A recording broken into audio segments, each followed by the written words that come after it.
जय हिंद फ्रेंड्स, कैसे हो आप सब। आई होप आप सभी अच्छे होंगे, स्वस्थ होंगे और आपकी पढ़ाई भी अच्छी चल रही होगी। तो ये आज एमटीएस का 2019 में आए हुए फिजिक्स के सभी इंपॉर्टेंट क्वेश्चन हैं।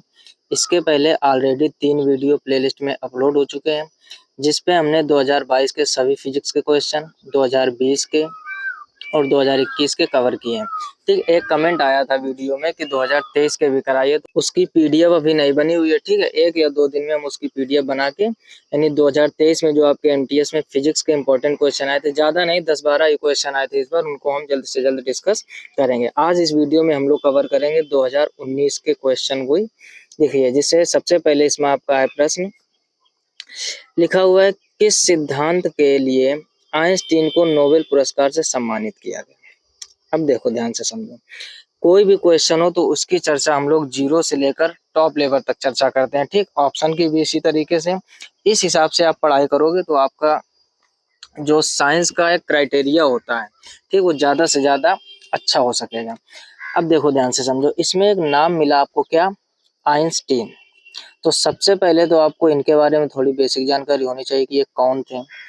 तो आइंस्टीन को आधुनिक भौतिकी का जनक माना जाता है, सबसे पहले तो आप ये समझो। और इनका पूरा नाम था अल्बर्ट आइंस्टीन। इनका पूरा नाम क्या था? अल्बर्ट और आइंस्टीन, है ना। अब ध्यान से समझो।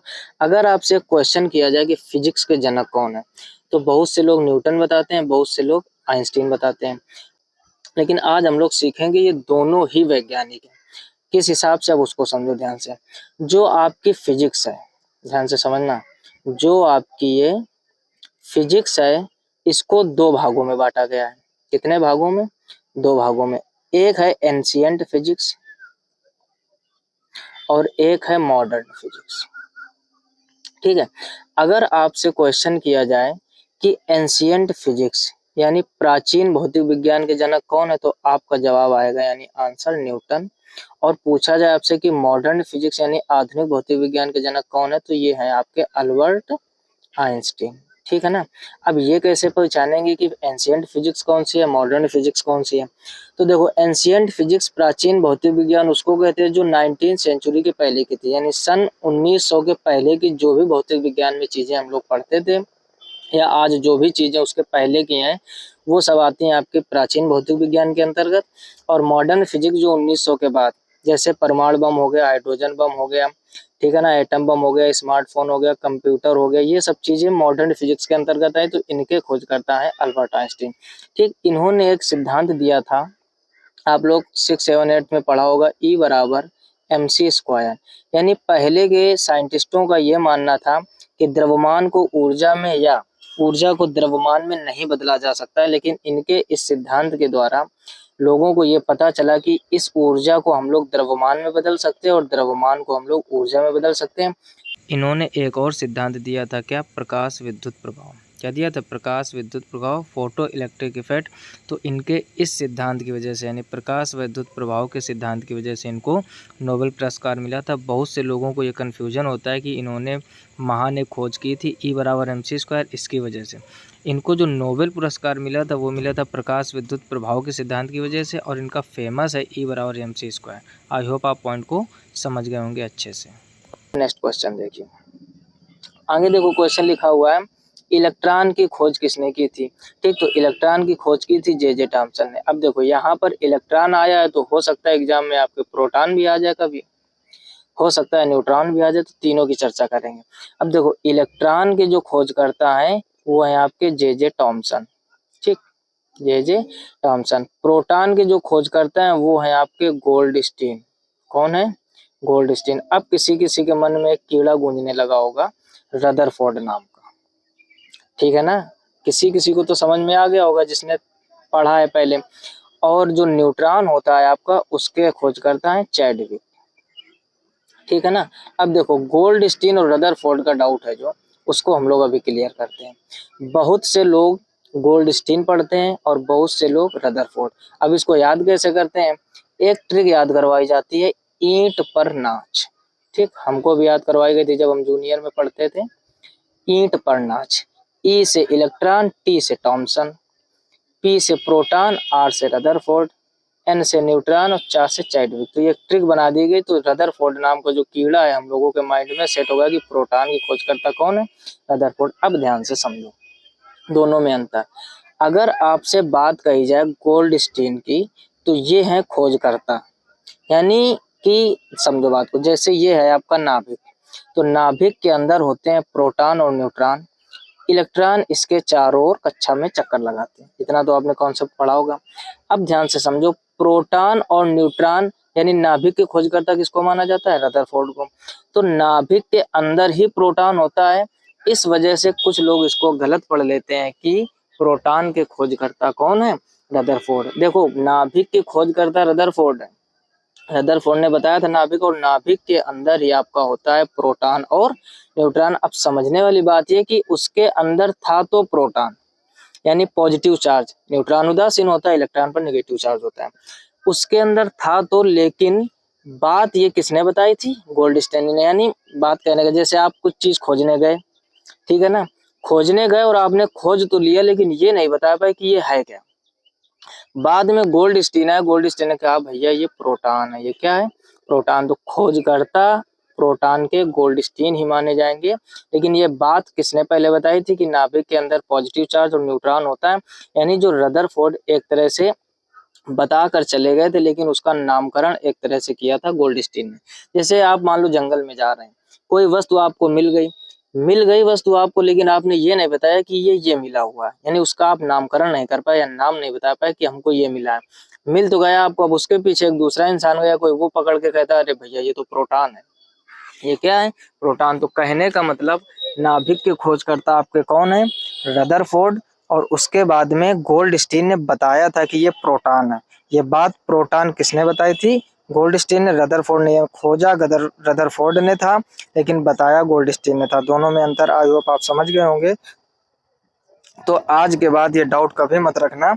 इलेक्ट्रॉन के खोजकर्ता आपके कौन है, जे थॉमसन, सही है। न्यूट्रॉन के भी चैडविक है, लेकिन अगर प्रोटॉन की बात की जाए तो गोल्डस्टीन। ठीक बताया था कि ये प्रोटॉन है। प्रोटॉन जो नाम दिया था वो किसने दिया था, गोल्डस्टीन है, तो खोजकर्ता भी गोल्डस्टीन हुए। तो रदरफोर्ड ये गलत ऑप्शन है। जब रदरफोर्ड गोल्डस्टीन दोनों ऑप्शन दिए जाए तो आप गोल्डस्टीन सही करके आओगे। आई होप आप पॉइंट समझ रहे होंगे। अगर गोल्डस्टीन ऑप्शन में ही नहीं दिया गया तब आप रदरफोर्ड क्लियर करके आओगे। आई होप आप पॉइंट समझ गए होंगे। नेक्स्ट क्वेश्चन देखिए, तीसरा नंबर। तीसरे में लिखा है निम्नलिखित में से किसकी एसआई मात्रा इकाई ब्लेज पास्कल। अब देखो पास्कल किसका मात्रक होता है, दाब का। तो ऊर्जा शक्ति दाब का, कौन सा ऑप्शन सही हो जाएगा इसका, दाब। जो आपका ये मात्रक लिखा है पास्कल, ये दाब का मात्रक होता है। ऊर्जा का मात्रक, अब देखो यहीं पर डिस्कशन करते हैं। ऊर्जा का मात्रक क्या होता है, जूल। शक्ति का मात्रक वाट। अगर लेंस की क्षमता पूछे तो डायोप्टर। पिछले भी लेक्चर में हमने बताया था इसको, यहाँ भी समझ लीजिए। लेंस की क्षमता का मात्रक डायोप्टर, शक्ति का मात्रक वाट, ऊर्जा का मात्रक जूल, और कार का मात्रक भी जूल होता है। यानी इन ऊर्जा का क्या हो जाएगा, जूल। शक्ति का क्या हो जाएगा, वाट। और कार का क्या हो जाएगा, जूल। और दाब का मात्रक पास्कल। नेक्स्ट पॉइंट देखिए, चौथा क्वेश्चन लिखा है निम्नलिखित में से भारत के किस वैज्ञानिक का संबंध, फिर लिखा है केस्कोग्राफ के आविष्कार से। तो केस्कोग्राफ का आविष्कार जो किया था वो किया था जगदीश चंद्र बोस ने। ठीक, ये जितने भी चारों साइंटिस्ट हैं ये भारतीय साइंटिस्ट है। एच.जे. भाभा ये भी भारत के हैं, मेघनाथ शाह ये भी भारत के, सत्येंद्रनाथ बोस ये भी भारत के, और जगदीश चंद्र बोस ये भी भारत के। और जगदीश चंद्र बोस ने केस्कोग्राफ का वैज्ञानिक संबंध दिया था। नेक्स्ट क्वेश्चन देखिए, अगला लिखा हुआ है लेंस की क्षमता की एसआई यूनिट क्या है। अभी बताया हमने पिछले वाले क्वेश्चन में कि लेंस की क्षमता का मात्रक डायोप्टर। आई होप आप पॉइंट समझ गए होंगे। जूल किसका होता है, जूल ऊर्जा का भी होता है, कार का भी होता है। वाट किसका होता है, शक्ति का। अब ये लिखा है KWH, इसको समझो, KWH ये लिखा है किलोवाट घंटा, और किलोवाट घंटा किसका मात्रक होता है, ऊर्जा का मात्रक। तो ये आपका कौन से क्वेश्चन का कौन सा ऑप्शन सही है वो तो पढ़ना भी है, और साथ में जो बचे हुए ऑप्शन होते हैं उनका भी क्या क्या क्वेश्चन बन सकता है वो भी सीखना है आपको। ठीक, इसके बाद अगला क्या लिखा है, एक हॉर्स पावर में कितने वाट होते हैं। तो एक हॉर्स पावर बराबर होता है 746 वाट।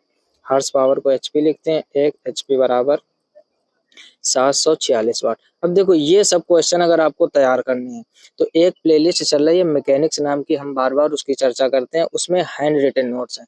हो सकता है कुछ लोगों को क्वालिटी अच्छी ना लगे, देखो क्योंकि आजकल हम लोगों की आदत पड़ गई ना, जैसे इस समय का ट्रेंड चल रहा है डिजिटल बोर्ड का, तो जब तक टीचर डिजिटल बोर्ड में आके रंग बिरंगा नहीं लिखेगा तब तक हम लोगों को पढ़ाई में आनंद नहीं आता है। जबकि हम लोग देखेंगे कि आज के अगर 10-15 वर्ष पहले जाए, हम लोगों के पिताजी के जमाने में या उसके भी पहले सिर्फ किताबों से पढ़ाई होती थी, कोई सोशल मीडिया नाम का एप्लीकेशन तक नहीं था, ना स्मार्टफोन होते थे, ना ये 3G 4G 5G का जमाना था। ठीक सिर्फ पुस्तकों से हम लोगों के मम्मी पापा लोग पढ़कर बहुत काबिल लोग बन गए, बहुत से लोग जॉब भी, तब भी यूपीएससी लोग क्रैक करते थे, आज भी करते हैं। लेकिन अब उसका एक ट्रेंड बन गया ना, लोगों की एक मानसिकता हो गई कि डिजिटल बोर्ड रंग बिरंगी चीजें जब तक नहीं देखेंगे तब तक वो चीजें नहीं होगी। पहले लोग सिर्फ पुस्तकों से पढ़कर बहुत बहुत ऊंची पदवी प्राप्त की, जैसे डॉक्टर भीमराव अम्बेडकर, सब लोग अच्छी तरीके से जानते थे, उनके पास 32 डॉक्टरेट डिग्री थी, यानी भारत का सबसे पढ़ा लिखा इंसान आज भी है वो। डॉक्टरेट डिग्री जैसे पीएचडी है आपकी, एक डिग्री हुई, यानी डॉक्टरेट डिग्री में एक या दो हम लोग आज के जमाने में हासिल कर पाते, उनके पास 32 डिग्रियां थी। समझ सकते हो, और सिर्फ पुस्तकों से पढ़ाई की, और तब भी पुस्तकों में कलर कोई नहीं चलता था, व्हाइट कलर का पेज, ब्लैक कलर की उसी से लिखा हुआ होता था, कोई डिजाइन नहीं, कोई मोटी हेडिंग नहीं, सीधा सीधा लिखा होता था। उस जमाने में वो उतना पढ़ गए। ठीक, तो हम लोगों की एक मानसिकता बनती जा रही, वही हम बोल रहे हैं कि जो इस प्लेलिस्ट मैकेनिक्स नाम की, उसमें आप गौर कीजिएगा, जब ये वीडियो कंप्लीट हो जाए उसमें देखिए मैकेनिक्स नाम की उसमें 11 वीडियो अपलोड हो चुके हैं, 11 या 12 वीडियो। ठीक, उसमें आप जाके देखोगे हैंड रिटन नोट्स हैं, वन लाइनर पॉइंट, यानी उसी लाइन में प्रश्न भी है, उसी लाइन में उत्तर भी है। आप अच्छे से अपने हाथ से घर में नोट्स बनाइए, उसको पढ़ करके, वीडियो को पॉज कर करके और उसको पढ़ना चालू कीजिए। ये सब ऑप्शन आपके लिए, ये जितने भी प्रश्न है ना, चाहे वो आपका ये एमटीएस हो, चाहे सीजीएल हो, चाहे सीएचएसएल हो, चाहे सीपीओ हो, एकदम आसान हो जाएंगे। फिजिक्स एकदम नॉर्मल सब्जेक्ट है, बस आप उसको सीखना चालू कर दीजिए। ठीक, तो ये वीडियो कंप्लीट होने के बाद आप वो प्लेलिस्ट जरूर देखिए। अभी 10-11 वीडियो, उसमें लगभग लगभग ये मान लो आप मैकेनिक्स के बाद ऑप्टिक्स, थर्मोडायनेमिक्स, इलेक्ट्रोस्टैटिक्स, कई सारी यूनिट करवाएंगे। लगभग उसमें 2500 से 3000 प्रश्न होंगे और लगभग 150 वीडियो अपलोड होंगे। अभी 10-11 वीडियो पढ़े, आप वहां जाकर देखना चालू कर दीजिए, फिर एक साथ इतना नहीं पढ़ पाओगे। फिर से हम बता रहे, उसमें हैंड रिटेन नोट्स हैं, राइटिंग इतनी भी खराब नहीं कि आपको चीजें समझ में ना आए, उसमें लिखा हुआ है जैसा उसको फिर समझाया भी गया, तो आप आसानी से नोटबुक में अपने नोट कर पाएंगे। ठीक, चलिए आगे बढ़ते हैं। अगला लिखा है डायनामाइट। डायनामाइट का आविष्कारक कौन है? तो डायनामाइट का आविष्कारक है आपके अल्फ्रेड नोबेल। ठीक, तो ये सब याद करने वाली चीजें, अल्फ्रेड नोबेल ने डायनामाइट का आविष्कार किया था। नेक्स्ट क्वेश्चन देखिए 8 नंबर, लिखा है जब छोर और केंद्र बिंदु के बीच की वस्तु रखी जाती है तो अवतल दर्पण द्वारा निर्मित छवि का आकार कैसा होता है? अब देखो ध्यान से समझो, इसका ऑप्शन हो जाएगा सी, बढ़ा हुआ आकार। अब देखो थोड़ा पॉइंट समझ लो, यहाँ पर समझना क्या है, जैसे हमने यहाँ पर लिखा अवतल दर्पण, अवतल दर्पण, एक चीज समझो, अवतल दर्पण जो होता है ये हमेशा आपका प्रतिबिंब बड़ा बनाएगा। ठीक, ज्यादा सोचने की जरूरत ही नहीं है। और जो उत्तल दर्पण है वो हमेशा छोटा बनाएगा। ठीक, देखो कुछ अपवाद होते हैं कुछ कंडीशनों को छोड़कर, लेकिन अगर नॉर्मल तौर पर बात की जाए तो अवतल दर्पण हमेशा आपका बड़ा प्रतिबिंब बनाता है। अब इसका यूज कहाँ कहाँ पर होता है? इसका तो आंसर आपका सी हो गया। अगर आपसे पूछा जाए कि जो डॉक्टर होता है वो हम लोगों के कान की जांच या नाक की जांच करने के लिए किस दर्पण का उपयोग करता है, तो अब आप एक चीज सोचिए, जब हम लोग कान में मान लो कोई हम लोगों की कीड़ा चला जाए, ठीक, कोई कीड़ा कान में यदि चला गया है और उसकी हम लोग जांच कराने गए हैं, तो अब आप इमेजिन कीजिए कि उस कीड़े का प्रतिबिंब बड़ा बने तब डॉक्टर अच्छे से समझ पाएगा, या छोटा बने तब अच्छे से समझ पाएगा? सोच के बताइए आप। तो आपका जवाब आएगा कि बड़ा बने। तो जो डॉक्टर होते हैं वो अवतल दर्पण का उपयोग करते हैं। किसका उपयोग करते हैं? अवतल दर्पण का, उस कीड़े को देखने के लिए, ताकि उस कीड़े का प्रतिबिंब बड़ा बने और उनको साफ दिखाई दे सके। और उत्तल दर्पण क्या करता है, यानी अगर अवतल दर्पण प्रतिबिंब को बड़ा कर रहा है तो उत्तल दर्पण प्रतिबिंब को छोटा करेगा। ये कॉमन सेंस होना चाहिए आपके पास। सेम अपोजिट कंडीशन होती है लेंस में, ध्यान से समझो बात को। अब जैसे आपसे एक क्वेश्चन किया जाए कि नाई की दुकान में कौन सा दर्पण लगा होता है, तो नाई की दुकान में भी अवतल दर्पण लगा होता है, ताकि जो उसमें चेहरा है वो साफ दिखे, बड़ा दिखे। जब बड़ा दिखेगा तो बाल भी बड़े दिखेंगे, तो उसकी सेटिंग अच्छे से की जा सकेगी। हम लोग जब कटिंग कटवाने जाते हैं तो जो नाई की दुकान में होता है वो अवतल दर्पण होता है। कई बार एग्जाम में भी पूछा गया कि नाई की दुकान में किस दर्पण का उपयोग किया जाता है, तो वो अवतल दर्पण। और डॉक्टर भी अवतल दर्पण। अगर बात की जाए कि डॉक्टर लेंस किसका उपयोग करते हैं, तो उत्तल लेंस। कहने का मतलब जो काम आपका अवतल दर्पण करता है वही काम आपका उत्तल लेंस करेगा। बात समझ में आ गई कि नहीं? यानी अगर अवतल दर्पण प्रतिबिंब को बड़ा बनाता है तो इधर आपका उत्तल लेंस प्रतिबिंब को बड़ा बनाएगा।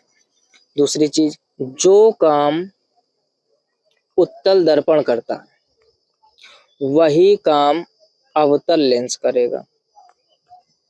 ठीक, आपको एक कंडीशन याद रखनी, बाकी आप समझदार हो।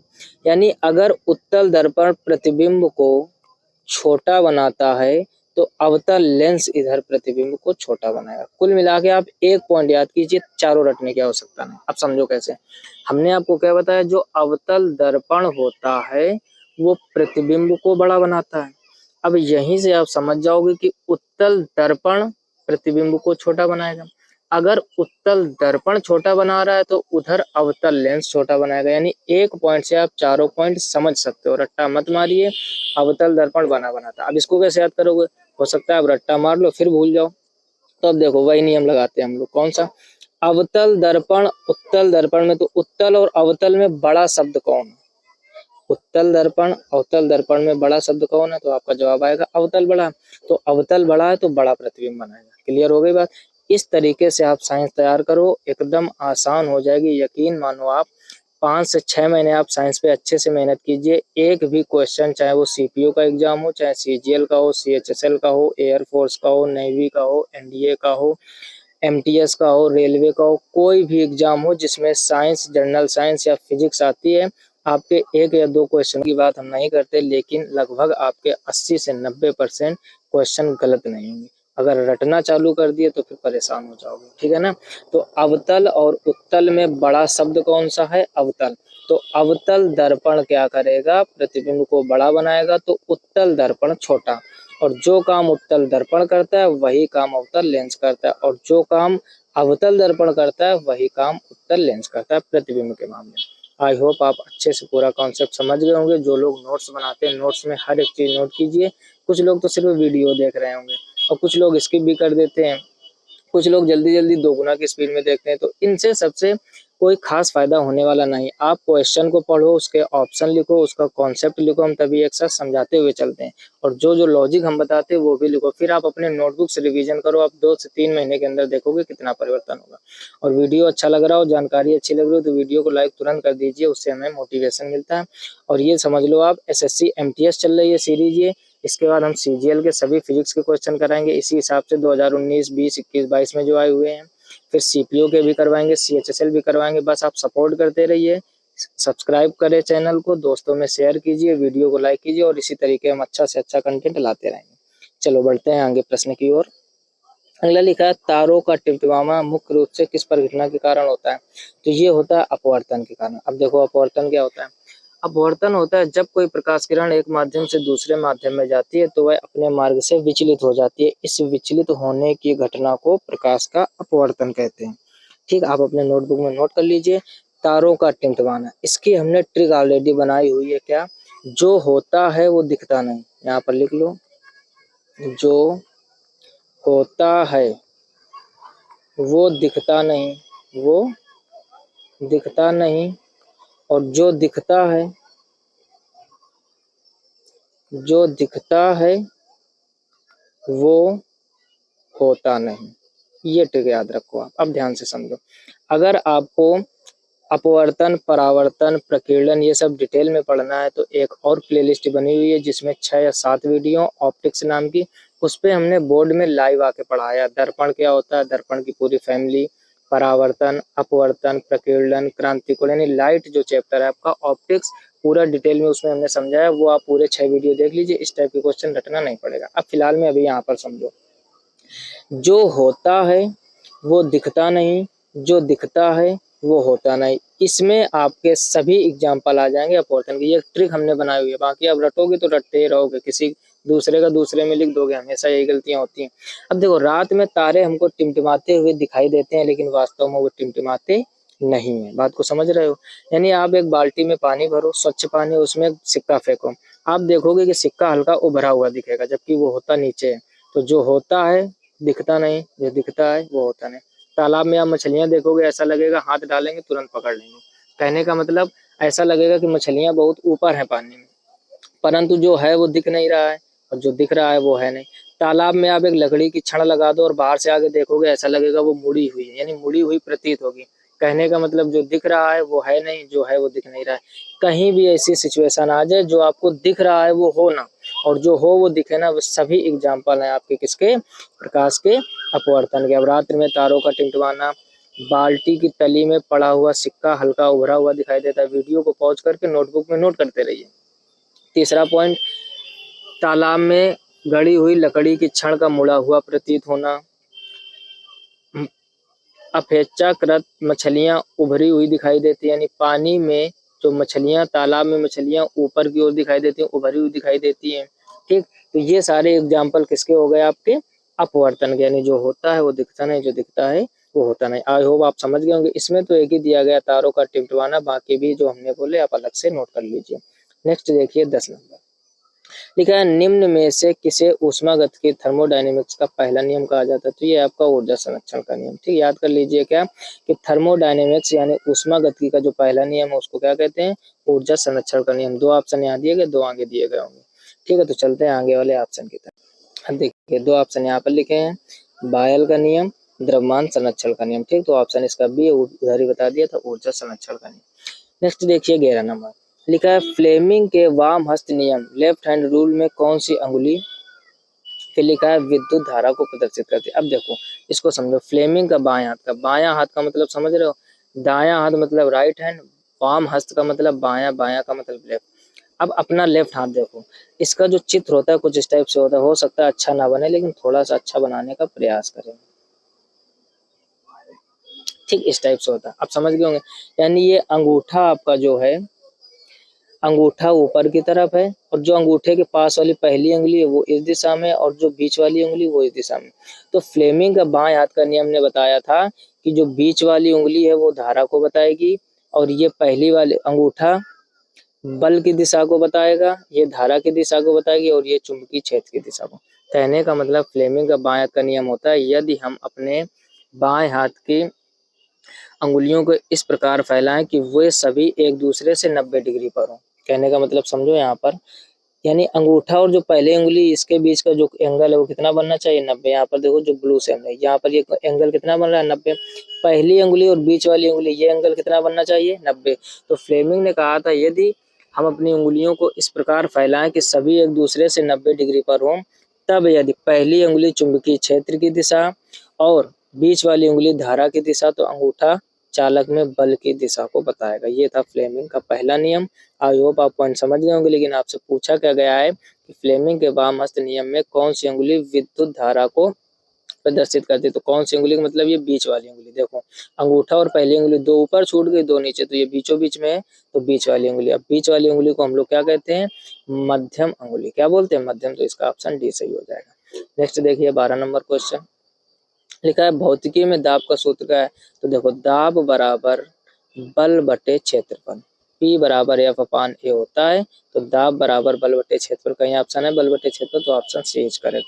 P बराबर F अपान ए मतलब एरिया, एरिया मतलब क्षेत्रफल। तो ये आपका फार्मूला याद कर लीजिए। नेक्स्ट देखिए 13 नंबर क्वेश्चन, लिखा है जब एक धातु दूसरी धातु से टकराती है तो ध्वनि उत्पन्न होती है क्योंकि वे खाली स्थान होती हैं। देखो लचीली हो नहीं सकता, चमकीली से कोई मतलब नहीं, मुलायम से मतलब नहीं, ध्वन्यात्मक, यानी वो ठोस होती हैं, एक तरह से ध्वन्यात्मक होती हैं। इस वजह से जब एक धातु दूसरी धातु से टकराती है तो वह ध्वनि उत्पन्न करती है। आसान सा पॉइंट था। नेक्स्ट क्वेश्चन देखिए 14 नंबर, लिखा है निम्नलिखित में से कौन सी राशि सदिश राशि नहीं है। ध्यान से समझो, सदिश नहीं है इसका मतलब अदिश कौन सी है, घुमा कर पूछा गया है।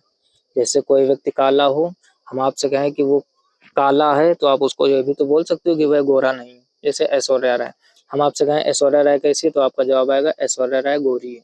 गोरी है का मतलब वो काली नहीं है। आई होप आप पॉइंट समझ गए होंगे, ठीक है ना।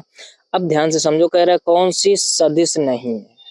सदिश नहीं है इसका मतलब कह रहा है अदिश कौन सी है। अब इसके लिए हमने आपको एक ट्रिक बताई हुई है, लगभग हर वीडियो में चर्चा कर रहे हैं। फिर से समझो, आपको 7 पॉइंट याद रखने, कौन कौन से, वेग, त्वरण, अब जो लोग पहला लेक्चर देख चुके हैं साथ साथ रिपीट करो। वेग, त्वरण, बल, आघूर्ण, तीव्रता, विस्थापन, और एक कौन बचा लास्ट, बोलिए, प्रवणता।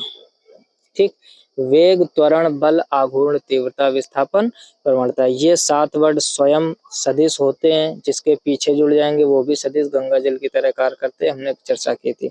अब आपसे पूछा गया निम्नलिखित में से कौन सी सदिश राशि नहीं है। सदिश नहीं है इसका मतलब कौन सी अदिश। अब देखो ये 7 वर्ड में आपको 3 तो ऑप्शन दिख रहे होंगे। देखो वेग लिखा हमने, यहाँ वेग दिया गया, त्वरण लिखा हमने, त्वरण दिया गया, बल लिखा हमने, बल दिया गया, तो ये तो तीनों सदिश हो गए। बचा क्या आपका, बचा आपका कार, तो कार हो जाएगा आदिश। कितना आसान पॉइंट, केवल 7 वर्ड याद कीजिए, बाकी सारी टेंशन खत्म। कम से कम 700 वर्ड होगी, समझ गए ना। 7 वर्ड ये सदिश हैं, जिसके पीछे जुड़ जाएंगे वो भी सदिश है, कुछ अपवाद को छोड़कर। अगर अपवाद आपको देखना है तो बार बार उसकी डिटेल में चर्चा नहीं करेंगे। आप मैकेनिक्स के वही लेक्चर देखिए जो 10 से 11 अपलोड हो चुके, उसमें सारी चर्चाएं की गई। नेक्स्ट देखिए 15 नंबर लिखा है मिन माता अभी समय पर खाली स्थान के मुद्दे पर निपटने के लिए हस्ताक्षर किए गए थे, ये था पारा। ठीक, इसका ऑप्शन याद कर लीजिए, साधारण सा पॉइंट है। मिन माता अभी समय पर एक मुद्दा था पारा, तो पारा के मुद्दे पर निपटने के लिए हस्ताक्षर किए गए थे। नेक्स्ट देखिए 16 नंबर, निम्नलिखित में से ध्वनि तरंग की विशेषता कौन सी नहीं, ध्यान से समझो। ध्वनि तरंग की विशेषता कौन सी नहीं है, तो वो है नेचर। क्यों, अब देखो ये सब इंग्लिश के वर्ड हिंदी में लिखे गए। बड़ा पेपर अजीब टाइप से कभी कभार बनाया जाता है। जैसे ये लिखा है वेलोसिटी, वेलोसिटी का मतलब ये लिखा है आपका वेग। फिर लिखा है ये वेवलेंथ, वेवलेंथ का मतलब होता है तरंग दैर्घ्य। ठीक है ना, अब आपको कुछ चीजें समझ में आ रहा है। और ये लिखा है एम्पलीट्यूड, एम्पलीट्यूड का मतलब होता है आयाम। ठीक, आयाम का मतलब होता है दूरी, तो यह भी ध्वनि की तरंग पर विशेषता करेगा। तरंग दैर्घ्य लेमडा जानते हो, वेग भी, नेचर यानी उसकी प्रकृति, जो प्रकृति होती है वो ध्वनि तरंग की विशेषता। कह रहा निम्नलिखित में से ध्वनि तरंग की विशेषता कौन सी नहीं है, तो वो हो जाएगा नेचर। नेचर मतलब प्रकृति, यानी ये इंग्लिश के वर्ड हिंदी में लिखे गए थे, समझो बात को। नेक्स्ट देखिए लिखा है निम्नलिखित में से कौन सी ऊर्जा समुद्र से उत्पन्न नहीं होती है, तो तरंग ऊर्जा उत्पन्न होती है आपकी, ज्वारीय ऊर्जा भी, सागरीय ऊर्जा तो नाम से ही है, भूतापीय ऊर्जा, तो इसका ऑप्शन कौन सा सही हो जाएगा, चौथा। भूतापीय ऊर्जा जो होती है वो आपकी समुद्र से नहीं उत्पन्न होती है। ठीक, इसको याद कर लीजिए। नेक्स्ट पॉइंट देखिए 18 नंबर, बेहद कम घनत्व वाली गैस को बहुत ही कम तापमान पर ठंडा करने पर बने पदार्थ की अवस्था को क्या कहते हैं। कह रहा बेहद कम घनत्व वाली गैस को बहुत ही कम तापमान पर ठंडा करने पर बने पदार्थ की अवस्था को क्या कहते हैं, तो इसको हम लोग कहते हैं ठोस आइंस्टाइन संघनन। क्या कहते हैं, ठोस। अब देखो ठोस तो आप जानते हो, जो चीजें ठोस होती है उसको ठोस, तरल मतलब हो गया लिक्विड। प्लाज्मा, प्लाज्मा एक नया वर्ड मिलेगा, ये पदार्थ की 5वीं अवस्था है। ठोस, द्रव, गैस, ये सब चीजें आप पढ़े होंगे, ठीक है ना। प्लाज्मा भी एक अवस्था होती है, ठीक है, सॉरी चौथी अवस्था है। ठोस, द्रव, गैस आप पढ़े होंगे। प्लाज्मा, प्लाज्मा होती है, जैसे हम कह सकते हैं जब वो आसमान में बादल आपस में टकराते हैं, जब बिजली कड़कती है तो उस घटना को हम लोग प्लाज्मा कहते हैं। या फिर जो हम लोगों का थूक होता है, खकार, समझ रहे होंगे ना, ये भी प्लाज्मा की श्रेणी में आता है, ये पदार्थ की चौथी अवस्था मानी गई। ठीक, नेक्स्ट पॉइंट देखिए अगला 19 नंबर लिखा है संवेग यानी मोमेंटम की ऐसा मतलब, तो संवेग बराबर फार्मूला क्या होता है, संवेग बराबर आप सब चीजें फार्मूले से निकालिए। संवेग बराबर होता है द्रव्यमान इंटू वेग। संवेग बराबर क्या होता है, द्रव्यमान इंटू वेग। अब देखो द्रव्यमान का मात्रक होता है किलोग्राम, तो केजी हो गया। वेग का होता है मीटर पर सेकेंड, तो ऐसा कोई ऑप्शन दिख रहा है आपको, किलोग्राम मीटर पर सेकेंड। चीजों को तोड़ना सीखो। समवेग, संवेग बराबर द्रव्यमान गुणा वेग, द्रव्यमान को किलोग्राम और वेग को मीटर पर सेकेंड, तो किलोग्राम मीटर पर सेकेंड। इसका ऑप्शन कौन सा सही हो जाएगा, बी, यही ऑप्शन सही हो जाएगा। नेक्स्ट देखिए 20 नंबर क्वेश्चन लिखा है निम्नलिखित में से कौन सा भौतिक राशि एसआई इकाई युग्म सही रूप से मेल खाता है। सही रूप से मेल खाता है का मतलब कौन सी भौतिक इकाई, कौन उसका मतलब, तो बल का मात्रक न्यूटन होता है, ये तो बात सही है, तो यही पहला सही होगा। अब देखो गलत वाले क्यों गलत है उनको भी थोड़ी चर्चा करते हैं। लिखा प्रेरकत्व, अब देखो ध्यान से समझो, प्रेरकत्व लिखा है यहाँ पर, तो प्रेरकत्व का मात्रक भी हेनरी होता है, बल का मात्रक भी न्यूटन होता है, तो इसमें तो ऑप्शन दोनों सही हो जाएंगे। ठीक, इसी वजह से ध्यान से समझो। कह रहा निम्नलिखित में से कौन सा भौतिक राशि एसआई इकाई युग्म के साथ सही, तो बल का एसआई मात्रक न्यूटन होता है, प्रेरकत्व का एसआई मात्रक हेनरी होता है। अब देखो धारिता का मात्रक होता है फैरड, तो ये गलत हो जाएगा, और शक्ति का मात्रक होता है वाट, और इसमें लिखा है किलोग्राम, तो ये गलत हो जाएगा। तो इसके ऑप्शन 2 सही है, फिर से ध्यान से समझो। ठीक, बाई मिस्टेक ये ऑप्शन हो गया है। बल का मात्रक न्यूटन होता है तो प्रेरकत्व का मात्रक हेनरी होता है। प्रेरकत्व में आपने 12th में पढ़ा होता है, दो प्रेरकत्व होते हैं, एक स्वप्रेरकत्व, एक अन्योन्य प्रेरकत्व। स्वप्रेरकत्व को एल से डिनोट करते हैं, अन्योन्य प्रेरकत्व को एम से। तो इन दोनों के भी मात्रक क्या होते हैं? हेनरी। तो इसका दोनों ऑप्शन से हो जाएंगे। ठीक, बाई मिस्टेक एक लिख गया, लेकिन आप दोनों ध्यान से समझ लीजिए। नेक्स्ट देखिए 21 नंबर क्वेश्चन लिखा है, बैरोमीटर का उपयोग निम्नलिखित में से किसे नापने के लिए किया जाता है? ठीक, चलिए ऑप्शन की तरफ चलते हैं। ठीक, ये इसके ऑप्शन है। पहला क्या लिखा है? बिजली। तो बिजली नहीं होता। आर्द्रता, ऊंचाई, वायुमंडलीय। ठीक, तो बैरोमीटर का उपयोग किसके लिए किया जाता है? ध्यान से रखो आप, बैरोमीटर वायुमंडलीय था। नेक्स्ट क्वेश्चन देखिए 22 नंबर लिखा है, निम्नलिखित में से किस उपकरण का उपयोग पनडुब्बियों में समुद्र स्तर के ऊपर की वस्तुओं को देखने के लिए किया जाता है? ध्यान से समझो, जो पनडुब्बियां होती हैं समुद्र स्तर से ऊपर की वस्तुओं को देखने के लिए किसका? तो ये होता है परिदर्शी यानी पेरिस्कोप। इंग्लिश में आप याद रखो, पेरिस्कोप का उपयोग किसके लिए करते हैं? समुद्र स्तर के ऊपर की वस्तुओं को देखने के लिए। और ये कौन करता है? पनडुब्बियों में। ठीक, नेक्स्ट देखिए 23 नंबर देखिए, ऊर्जा का एसआई इकाई क्या है? तो ऊर्जा, अभी अभी बार बार हम चर्चा कर रहे हैं, ऊर्जा और कार्य दोनों का एसआई मात्रक क्या होता है? जूल। तो इसका ऑप्शन सही है। अब देखो बाकी के ऑप्शन की भी चर्चा करते हैं। पास्कल किसका मात्रक है? दाब का मात्रक याद कर दिया। हर्ट्ज किसका मात्रक है? आवृत्ति का मात्रक है। ठीक है ना, हर्ट्ज या सेकेंड इनवर्स या प्रति सेकंड। अगला लिखा न्यूटन, तो न्यूटन किसका मात्रक है? बल का। आई होप आप सभी पॉइंट समझ गए होंगे। नेक्स्ट देखिए 24 नंबर क्वेश्चन देखा, भौतिकी में हबल नियतांक, हबल कांस्टेंट क्या है? देखो भौतिकी में जो हबल नियतांक होता है, निर्वात में प्रकाश की गति बिल्कुल नहीं, विद्युत चुंबकीय विकरणों की कुल ऊर्जा ये भी नहीं है, रिक्त स्थानों में विद्युतशीलता वो भी नहीं है, माप की इकाई जो ब्रह्मांड के विस्तार की व्याख्या करती है बिल्कुल सही। तो ऑप्शन इसका कौन सा सही हो जाएगा? Option number D is correct. Next question देखिए 25 नंबर देखा, चमगादड़ अपने शरीर को खोजने और रात के अंधेरे में उड़ने के लिए किस प्रकार की ध्वनि तरंगों का उत्सर्जन और उनके परावर्तन का पता लगाते हैं? तो ये करते हैं पराश्रव तरंगें। ठीक, चमगादड़ जो होते हैं कहा जाता है कि इनको दिखाई नहीं देता। चमगादड़ एक ध्वनि उत्पन्न करते हैं और वो टकराकर उन्हीं को पुनः सुनाई देती है, उस आधार पर वो चलते हैं। रात में देखा होगा आपने, चमगादड़ जब चलता है एक तेजी से आवाज निकालते हुए चलता है, अजीब टाइप की एक आवाज होती है ना, तो वो पराश्रव तरंगे उत्पन्न करते हैं। ठीक, उसी के सहारे वो लोग चलते और उनको दिखाई नहीं देता, ऐसी मान्यता है। नेक्स्ट क्वेश्चन देखिए 26 नंबर देखा, मनुष्य के कान का कौन सा भाग अपने आसपास की ध्वनि एकत्रित करता है? तो कौन सा होता है? वो होता है पिन्ना। ठीक, अब पिन्ना देखो, पिन्ना हम लोग क्या बोलते हैं, जो कोई छोटा बच्चा हो छोटी छोटी बात पे रोने लगे तो उसको हम लोग बोल देते हैं पिन्ना है, क्योंकि पिन्ना का अर्थ कुछ अलग होता है।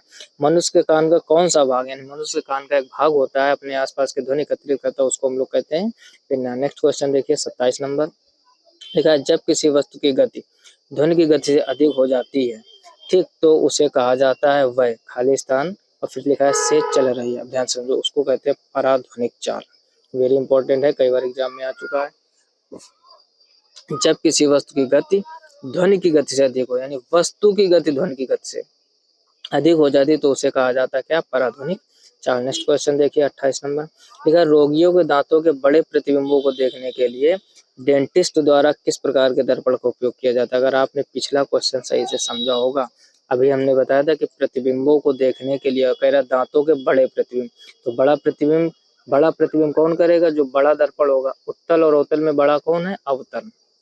लॉजिक रखो, आपका भी रटना नहीं पड़ेगा, यानी अवतल दर्पण। कहीं ऑप्शन है इसमें, तो ऑप्शन नंबर इसका डी हो जाएगा। अब ध्यान से समझो, अगर कह दिया जाए लेंस कौन सा, तो उत्तल लेंस। हमने क्या बताया, जो काम अवतल दर्पण करेगा वही काम उत्तल लेंस करेगा। आई होप आप पॉइंट समझ गए होंगे। तो कह रहा है डॉक्टरों का, हमने क्या बताया था, नाई की दुकान में और डॉक्टर हमेशा अवतल दर्पण का उपयोग करते हैं। अगर डॉक्टर लेंस का उपयोग करेगा तो वो उत्तल लेंस होगा देखने के लिए। आई होप आप पॉइंट अच्छे से समझ गए होंगे। नेक्स्ट देखिए 29 नंबर लिखा, केपलर के प्रथम नियम को कौन से नियम के रूप में जाना जाता है? तो बड़ा आसान, केपलर का प्रथम नियम होता है दीर्घवृत्त इलिप्स। यानी देखो, केपलर ने अपने 3 नियम दिए थे। दूसरे नियम में उन्होंने कहा था कि जो कण होता है, जो ग्रह होता है, सूर्य के दीर्घवृत्ताकार कक्षाओं में घूमता है। किस कक्षा में? दीर्घवृत्ताकार। तो ये सब आपके मैकेनिक्स के पॉइंट हैं, इसी वजह से हमने मैकेनिक्स की ऑलरेडी प्लेलिस्ट बना रखी है। 10 से 11 वीडियो हो चुके हैं, hand written one liner point है, आप उनको देखिए। ये क्वेश्चन एक भी रटने नहीं पड़ेंगे, सारी चर्चाएं वहां पर डिटेल में की गई है। नेक्स्ट क्वेश्चन देखिए आप 30 नंबर देखा, भौतिकी के क्षेत्र में नोबेल पुरस्कार प्राप्त करने वाले पहले व्यक्ति कौन थे? ठीक, तो ये आपको याद करने पड़ेगा, William Conrad Röntgen. William Conrad Röntgen भौतिकी के क्षेत्र में थे, जिनको नोबेल पुरस्कार सबसे पहले मिला था। ठीक, तो ये 30 क्वेश्चन कंप्लीट हो चुके हैं। आगे अभी 5 क्वेश्चन और हैं जो आपको 2019 में एमटीएस में आए थे। अब चर्चा नेक्स्ट उनकी करते हैं। अब देखिए 31 नंबर क्वेश्चन क्या लिखा हुआ है। किसी तरल पदार्थ, तरल माध्यम, गैस या द्रव में आंशिक या पूर्णतः डूबी हुई वस्तु पर लगने वाले उत्प्लावन बल उस वस्तु द्वारा विस्थापित तरल के भार के बराबर होता है, वह सिद्धांत कौन सा है। अब ध्यान से समझो, ये है आर्किमिडीज का सिद्धांत। ठीक, आर्किमिडीज एक अच्छे वैज्ञानिक थे। अगर आपसे पूछा जाए तैरने का सिद्धांत किसने दिया, तो आर्किमिडीज ने दिया। कुछ लोग कर देते हैं न्यूटन ने दिया, क्योंकि न्यूटन का तीसरा नियम क्या है, क्रिया प्रतिक्रिया नियम। यदि किसी वस्तु पर हम बल लगाते हैं तो वह वस्तु भी हम पर उतना ही बल लगाती है। तो कुछ लोग सोचते हैं हम लोग पानी को पीछे की तरफ धक्का देते और हम लोग आगे बढ़ते। गलत नियम है। तैरने का सिद्धांत आर्किमिडीज ने दिया था। क्रिया प्रतिक्रिया का नियम लगता है आपका रॉकेट में, जो चीज जस्ट पीछे की तरफ बल लगा और हम लोग आगे बढ़े। तो तैरने का सिद्धांत आर्किमिडीज ने दिया था। और वही पॉइंट इसमें थोड़ा बढ़ाकर लिखा है क्या, किसी तरल माध्यम, गैस या द्रव में आंशिक या पूर्णतः डूबी हुई वस्तु पर लगने वाला उत्प्लावन बल उस वस्तु द्वारा विस्थापित तरल के भार के बराबर होता है, वह सिद्धांत किसने दिया, आर्किमिडीज ने। अगला देखिए 32 नंबर क्वेश्चन लिखा है, समतल दर्पण द्वारा बनाया गया प्रतिबिंब हमेशा होता है। तो समतल दर्पण से हमेशा सीधा बनता है और आभासी बनता है, तो option B is correct. Clear. अगला पॉइंट देखिए 33 लिखा है, नियत ताप पर किसी द्रव में गैस की घुलनशीलता द्रव या फिर लिखा है विलयन की सतह के ऊपर एकत्रित गैस की आंशिक दाब के समानुपाती होती है, यह कौन सा नियम है। ध्यान से समझो, कह रहा है नियत ताप यानी जो टेम्परेचर है आपका वो कांस्टेंट है।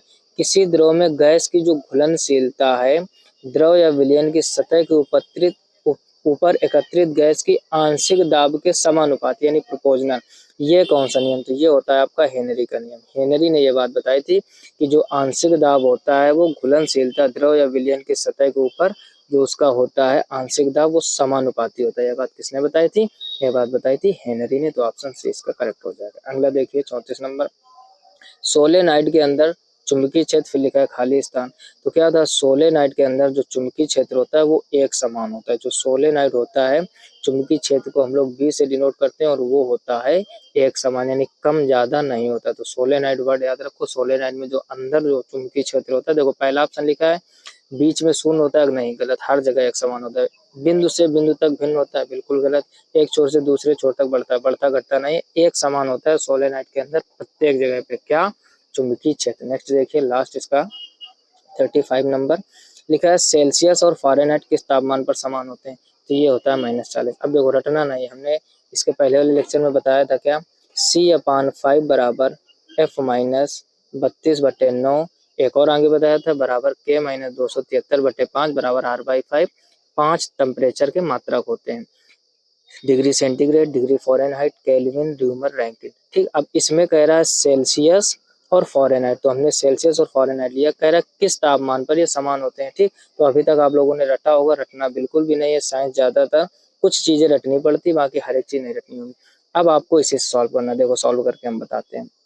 यहाँ पर लिखोगे C/5 और यहाँ लिखोगे F-32/9। ठीक, F-32/9 कह रहा है किस ताप पर ये दोनों समान होंगे। समान का मतलब बराबर, तो C की जगह पर आप x रख लीजिए और इधर F की जगह पर भी x रख लीजिए। 32/9 क्रॉस मल्टीप्लाई कराओ तो इधर आ जाएगा 9x, इधर आ जाएगा 5x, माइनस गुणा कराओ 5 दूनी 10 और 5 15, क्या हो जाएगा 16।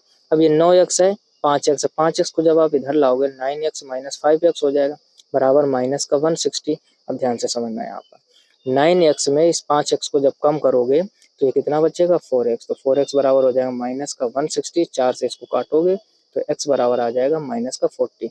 तो माइनस का 40 ऐसा टेम्परेचर होता है जहाँ पर आपका सेल्सियस और फ़ारेनहाइट बराबर होते हैं। तो इस फार्मूले के जरिए से हम किसी को भी बराबर का आसानी से निकाल सकते हैं। जिसके भी बराबर की वैल्यू पूछे दोनों जगह पर x मान लीजिए, कैलकुलेट कर लीजिए तो माइनस का 40। तो इसका ऑप्शन कौन सा हो जाएगा इसके हिसाब से, माइनस का 40। आई होप आप ये पॉइंट सभी समझ गए होंगे। यदि वीडियो अच्छा लगा हो तो वीडियो को लाइक, दोस्तों में शेयर कीजिए। चैनल पर पहली बार आए हो तो चैनल को सब्सक्राइब करके नोटिफिकेशन बिल को ऑल पर सिलेक्ट कीजिए। और आपके लाइक से, आपके शेयर से ही हमें मोटिवेशन मिलता है। जितने अच्छे व्यूज आएंगे, जितने अच्छे कमेंट आप लोग करोगे, उतना ही अच्छा कंटेंट लाने का प्रयास करेंगे। ये अभी चल रही है आपके एमटीएस की सीरीज फिजिक्स की, फिर चलेगी सीजीएस की, सीएचएसएल की, सीपीओ की। जितने भी आपके अच्छे लेवल के एग्जाम है सभी डिस्कशन ऐसे ही प्लेलिस्ट पूरी आपको अपलोड करके धीरे धीरे करके प्रोवाइड कराए जाएंगे। ठीक, आई होप आपको ये वीडियो बहुत अच्छा लगा होगा। इसी तरीके मेहनत करते रहिए और अच्छी तरीके से पढ़ाई करते रहिए, निश्चित ही आप अपने जीवन में सफल होंगे। मिलते हैं नेक्स्ट वीडियो में इसी तरीके एक नए कॉन्सेप्ट के साथ और नए क्वेश्चनों के साथ। तब तक के लिए जय हिंद।